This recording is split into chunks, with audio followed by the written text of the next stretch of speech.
नमस्कार, मैं विष्णु शर्मा आप सभी का आपके ही अपने चैनल विष्णु एटीपी में हार्दिक स्वागत करता हूं। और आज की क्लास में हम सीखने वाले हैं साइलेंट लेटर के बारे में। जी हाँ, साइलेंट लेटर, जहां पर ऐसे बहुत सारे अल्फाबेट्स होते हैं जिनका उच्चारण हम नहीं करते हैं। बहुत सारे ऐसे शब्द हैं जहां पर वो लेटर लिखा तो होता है लेकिन उसका उच्चारण हम नहीं करते हैं। जैसे मान लीजिए एग्जाम्पल, हम कैट बोलते हैं तो वहां पे सी भी लिखा हुआ है, ए भी लिखा हुआ है, टी भी लिखा हुआ है, तो हम कैट तीनों को उच्चारण कर रहे हैं। लेकिन ऐसे बहुत सारे ऐसे वर्ड होते हैं, ऐसे लेटर होते हैं कि उन शब्दों में उन लेटर्स का वहां पर उच्चारण नहीं करते। जी हाँ, उन्हें हम साइलेंट लेटर कहते हैं। और ऐसे बहुत सारे शब्द हैं। यहाँ पर मैंने कुछ एग्जाम्पल आपके लिए यहाँ पर लिखे हुए हैं ताकि आपको ये समझ आ जाए कि साइलेंट लेटर होते क्या है, इनका उच्चारण हम कहाँ पर कैसे करते हैं, कौन कौन से लेटर को छोड़ते हैं और किस प्रकार से उच्चारण करते हैं। तो वो सभी डाउट आज क्लियर होने वाले हैं। तो आज वीडियो को आप स्टार्ट से लेकर लास्ट तक जरूर देखेंगे ताकि आपको इससे फायदा हो सके और अगले बार इस प्रकार के जब भी शब्द आए तो आप साइलेंट लेटर को पहचान सके और उसका सही से उच्चारण कर सके। तो देखते हैं वो लेटर कौन कौन से हैं। क्लास स्टार्ट करने से पहले एक जानकारी, मैंने दो बुक बनाई है, टेंस का और एक इंग्लिश टू हिंदी, जो लिखने की स्पेलिंग जो होती है हिंदी टू इंग्लिश जब हम लिखते हैं तो स्पेलिंग कौन कौन सा किस प्रकार से यूज करते हैं उसका रूल क्या है, उसके लिए मैंने एक बुक बना के रखी है। दोनों बुक के लिंक मैंने नीचे दिया है, आप उसे डाउनलोड कर लेंगे। तो चलिए आज की क्लास स्टार्ट करते हैं। सबसे पहले हम देखते हैं साइलेंट लेटर में से कौन कौन से शब्द हैं। तो सबसे पहले हम यहाँ पर देखते हैं के एन डबल ई। यदि आपको साइलेंट लेटर के बारे में नहीं पता है तो आप इसका उच्चारण किस प्रकार से करते, आप जाहिर है के को आप क उच्चारण करते हैं तो आप इसे बोलते हैं क्नी। यदि आपको नहीं पता होता, आज के बाद से आप सही उच्चारण करेंगे, लेकिन यदि आपको नहीं पता है तो आप बोलेंगे क्नी, जो कि सही उच्चारण नहीं है। इसे क्नी नहीं पढ़ते, इसे हम नी उच्चारण करते हैं, केवल नी। देखिए इस प्रकार से यहाँ पर मैंने लिखा भी हुआ है नी यानी होता है घुटना, पैर का जो भाग होता है, बीच का भाग जो घुटना, जहां से जॉइंट होता है उसे हम घुटना कहते हैं, आप जानते हैं, तो उसे हम नी कहते हैं। तो यहाँ पर देखिए साइलेंट क्या है, यहाँ पर हो गया आपका के साइलेंट। यहाँ पर के लिखा तो हुआ है लेकिन उसका उच्चारण हम नहीं करते। जी हाँ, इंग्लिश में ऐसे बहुत सारे शब्द हैं, बहुत सारे लेटर हैं, उन शब्दों में से लेटर का उच्चारण हम नहीं करते हैं। तो यहाँ पर क्या हो गया, के जो है वो साइलेंट हो गया। और आगे हम देखते हैं इसी प्रकार से एक और शब्द है, इंग्लिश का वर्ड है, देखिए KNOW। तो इसे आप यदि नहीं पता बोलेंगे क्नो, आप इसे क पढ़ेंगे क्नो, लेकिन इसका उच्चारण होता है नो। जी हाँ, यहाँ पर फिर जो के है वो साइलेंट है, तो ये के यहाँ पर साइलेंट होगा, तो आप के को नहीं पढ़ेंगे। इसके बाद देखिए इसे आप पढ़ेंगे नो, तो नो यानी होता है जानना। ये देखिए ये वाला नो यानी जानना। और एक नो होता है NO नो, आप जानते हैं NO नो, उसका मतलब होता है नहीं। लेकिन यदि इस प्रकार की स्पेलिंग आती है KNOW तो इसका उच्चारण आप क्नो नहीं करेंगे, इसको उच्चारण नो करेंगे और उसका मतलब होता है जानना। जैसे कि या फिर डू यू नो मी, क्या तुम मुझे जानते हो। तो इस प्रकार से जब नो का मतलब होता है जानना किसी को।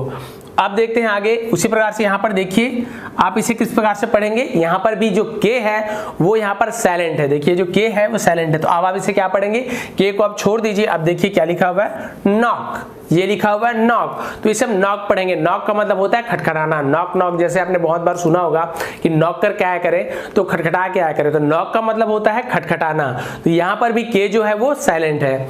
अब और देखते हैं आगे हम, यहाँ पर आप देखिए यहाँ पे लिखा है HOUR। और यदि आपको नहीं पता है कि कैसे उच्चारण करते हैं तो आप इसे पढ़ेंगे हावर। आप इसे क्या पढ़ेंगे, हावर या हार, इस प्रकार से आप इसका उच्चारण करेंगे। लेकिन यहाँ पर जो H है वो साइलेंट है। आपको एक बात क्लियर कर दूं, जरूरी नहीं है कि फर्स्ट वाला लेटर ही हमेशा साइलेंट होता है। आगे बहुत सारे एग्जांपल है जहां पर बीच में सेकंड वाला बहुत सारे लेटर है जो बीच से भी साइलेंट रहते हैं, वो आपको बताने वाला हूं।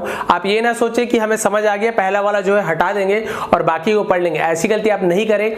इसलिए मैं बोलता हूं स्टार्ट से लेकर लास्ट तक के वीडियो आप देखें ताकि आपको कंफ्यूजन ना रहे। तो बाद में आप कमेंट करते हैं सर आपने ऐसे बताया था ऐसे हो गया, तो वो नौबत नहीं आनी चाहिए। तो देखिए यहाँ पर हो गया, H को हम यहाँ पर साइलेंट कर देते हैं, तो इसे हम पढ़ते हैं R यानी होता है घंटा।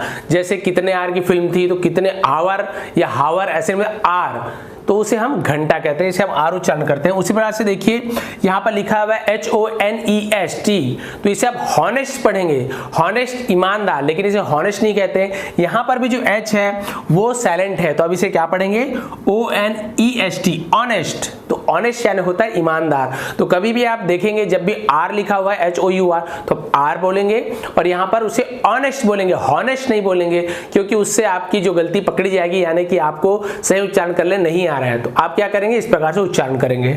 और देख लेते हैं। अब देखिए मैंने जैसे आपको बताया था कि जरूरी नहीं कि स्टार्टिंग में है तो ही साइलेंट होगा, बीच का भी हो सकता है। जैसे यहां पर देखिए DOUBT। अब इसे आप कैसे पढ़ते, आप इसे पढ़ते डाउब्ड, आप इसे ब उच्चारण करते हैं यहाँ पर डाउब्ड।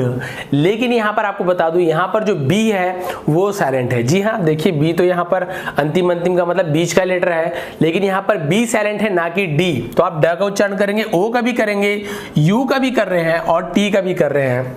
देखिए डा और ओ यू का ऊ और टा का टी का टा। लेकिन यहाँ पर अब बी कहाँ है, यहाँ पर तो बी कहीं दिख ही नहीं रहा है, इसका मतलब है बी यहाँ पर साइलेंट है। आप इसका उच्चारण करेंगे डाउट, डाउट होने यानी किसी प्रकार का शक होना, मुझे तुम पर डाउट है, ही इज डाउटिंग मी, वो मुझ पर शक कर रहा है। तो इस प्रकार से डाउट होता है, डाउट नहीं होगा, तो बी का उच्चारण यहाँ पर नहीं होगा। और देख लेते हैं, यहाँ पर देखिए ये लिखा हुआ है WRIST, तो इसे वृष्ट नहीं पढ़ेंगे क्योंकि W का उच्चारण वह होता है, तो आप इसे वृष्ट नहीं पढ़ेंगे, इसे हम उच्चारण करते हैं रिष्ट। तो यहाँ पर जो स्टार्टिंग है W है ये साइलेंट रहेगा, और ये जो रिष्ट है इसका उच्चारण हम करते हैं रिष्ट। रिष्ट मतलब होता है कलाई, जैसे कि आपको पता है रिष्ट वॉच हमने सुना होगा, आपने सुना होगा रिष्ट वॉच, तो रिष्ट का मतलब होता है कलाई, और कलाई आपको पता है इसे कहते हैं, यानी कलाई में पहने जाने वाली घड़ी। वॉच तो बहुत प्रकार के होते हैं, दीवार वाले भी होते हैं और बहुत प्रकार के होते हैं, लेकिन यहाँ पर जो कलाई में पहनते हैं रिष्ट, तो इसका मतलब होता है रिष्ट, तो इसे हम रिष्ट उच्चारण करेंगे। इसी प्रकार से देखिए WRONG, तो इसे रॉन्ग उच्चारण नहीं करेंगे हम, यहाँ पर जो W है वो साइलेंट रहता है, तो इसका उच्चारण होता है रॉन्ग। तो यहाँ पर देखिए W है वो साइलेंट है। तो जब आपको पता चल जाएगा कि किस प्रकार से उच्चारण करते हैं, तो भविष्य में आपसे गलतियां नहीं होंगी। आप जब वीडियो देख लेंगे उसके बाद आप इसे नोट कर लेंगे कि कौन कौन से साइलेंट लेटर होते हैं। तो यहाँ पर W का उच्चारण नहीं करेंगे, रॉन्ग नहीं पढ़ेंगे, इसे आप रॉन्ग पढ़ेंगे, RONG रॉन्ग। तो यहाँ पर W जो है वो साइलेंट हो जाएगा। तो रॉन्ग का मतलब होता है गलत, जैसे कि राइट यानी सही, रॉन्ग यानी गलत। उसी प्रकार से नीचे देखते हैं, यहाँ पर आप देखिए HALF लिखा हुआ है, तो यहाँ पर आप स्टार्टिंग का H को, जैसे यहाँ पर हमने ये R का हमने H को साइलेंट किया था, तो आप यहाँ पर H को साइलेंट नहीं कर देंगे। मैंने पहले भी आपको बताया कि स्टार्टिंग में जरूरी नहीं कि जो लेटर है वो साइलेंट हो, बीच का भी हो सकता है। तो आप यहाँ पर देखेंगे, यहाँ पर जो H है ये तो लिखा हुआ है, इसका उच्चारण भी करेंगे, लेकिन यहाँ पर जो L है उसका उच्चारण नहीं होगा। इसे आप हाल्फ नहीं पढ़ेंगे, इसे आप पढ़ेंगे हाफ। हाफ का मतलब होता है आधा, फुल यानी पूरा, हाफ यानी आधा। तो इसे यहाँ पर आप हाल्फ उच्चारण नहीं करेंगे, यहाँ पर जो L है वो आपका साइलेंट हो जाएगा। तो आप ये ध्यान देंगे, जब भी इस प्रकार से लिखा होगा तो आप इसे हाल्फ नहीं पढ़ेंगे, आप इसे हाफ पढ़ेंगे। अब आगे बढ़ते हैं, हाफ का मतलब होता है आधा।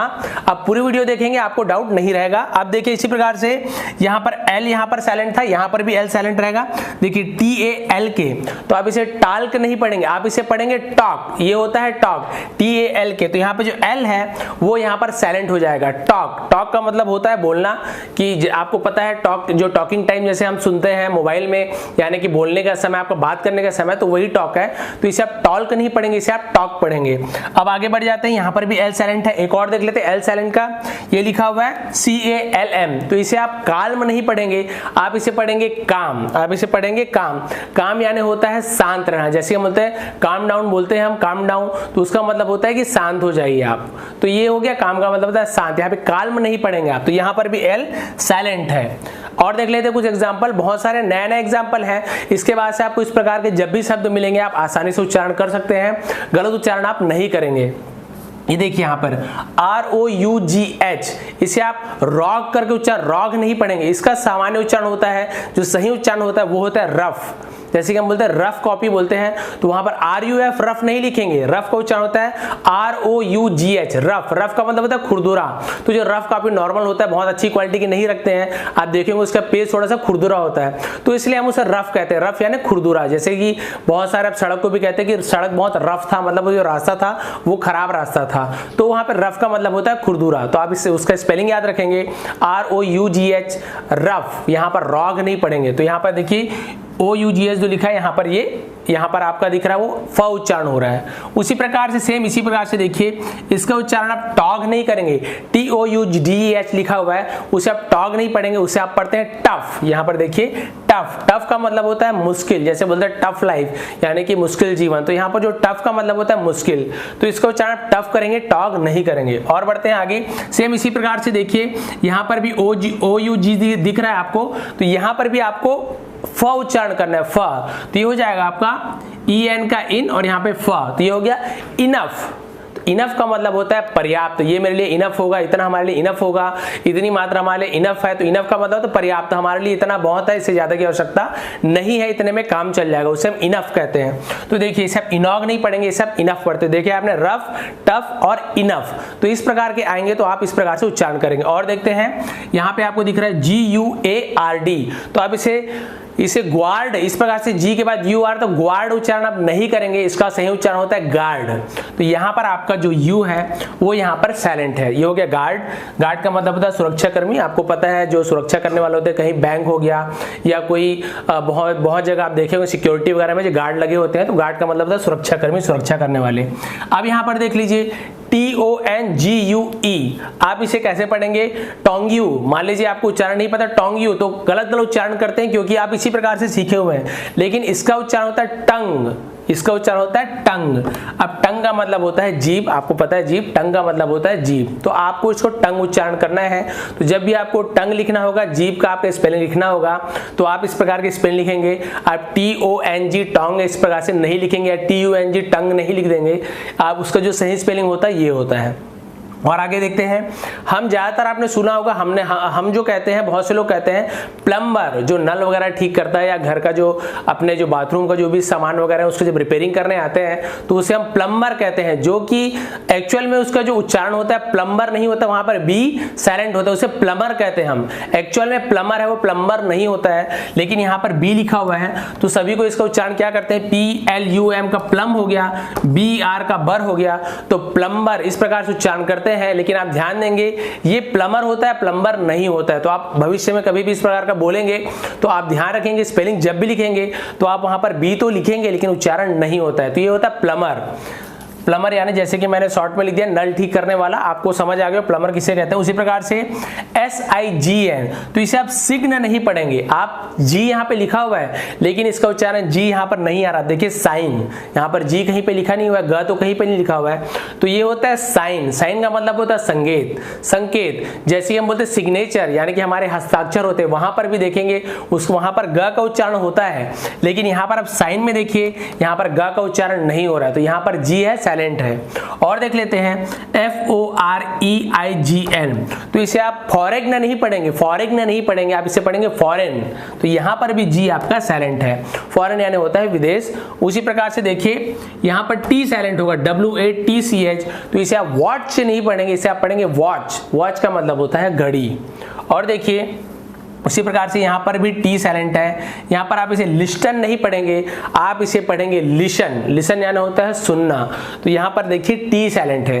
तो आपने देखा बहुत सारे शब्द हैं जहाँ पर यहाँ पर देखिए की साइलेंट है, कहीं पर आपको एस साइलेंट मिला, कहीं पर आपको बी साइलेंट मिला, कहीं पे आपको डब्ल्यू साइलेंट मिला, बहुत जगह आपको एल मिला है, OUGH का आपने यहाँ पर इस्तेमाल देखा। उसी प्रकार से बी साइलेंट मिला, जी साइलेंट मिला, तो बहुत सारे ऐसे वर्ड्स होते हैं इंग्लिश में जहां पर कि आपको साइलेंट लेटर देखने को मिलेगा, और वो आप केवल प्रैक्टिस से, अभ्यास से ही आप सीख सकते हैं। आप इस प्रकार से आप कभी भी आप यहाँ पर अनुमान नहीं लगा सकते कि हम कौन से लेटर को यहाँ पर साइलेंट करें, वो हम नहीं बना सकते, वो पहले से इंग्लिश का जो रूल है जिस हिसाब से उन्होंने बना के दिया है तो उसके हिसाब से हमें चलना पड़ेगा, इसकी हमें प्रैक्टिस करनी पड़ेगी। और जब बार बार आप इस प्रकार के जो शब्द हैं, जो वर्ड्स हैं, उसका आप जब बार बार लिख के प्रैक्टिस करेंगे तो अगले बार आपको आसानी से याद हो जाएगा। हम कोई इसे याद नहीं करते हैं, आप जब लिख के प्रैक्टिस करते जाएंगे तो अगले बार जब भी इस प्रकार के शब्द आएंगे तो आप आसानी से उसको उच्चारण कर सकते हैं। जैसे मैंने आपको बताया कि इसे आप आर पढ़ेंगे तो अगले बार आप ध्यान रखेंगे जब भी HOUR आएगा आपको अचानक से याद आ जाएगा, आपको हमेशा, क्योंकि प्रैक्टिस करते हैं कि हमें इसे हावर नहीं पढ़ना, इसे हम आर पढ़ना है। तो इस प्रकार से आप सबका यहाँ पर प्रैक्टिस कर सकते हैं। तो बताएंगे आपको आज की क्लास मेरी कैसे लगी। यदि आपको थोड़ी भी जानकारी मिली होगी तो आप जरूर लाइक करेंगे, ज्यादा से ज्यादा शेयर करेंगे, क्योंकि ऐसी वीडियो की आवश्यकता बहुत लोगों को है। और यदि आप मेरे चैनल पे नए हैं तो सबसे पहले आप सब्सक्राइब करें, बगल में बेल आइकन को दबाना ना भूलें, क्योंकि ऐसे ही हिंदी इंग्लिश की वीडियो मैं हमेशा लाते रहता हूं जो आप लोगों के लिए बहुत ही फायदेमंद होने वाली है। आप सभी का बहुत बहुत धन्यवाद।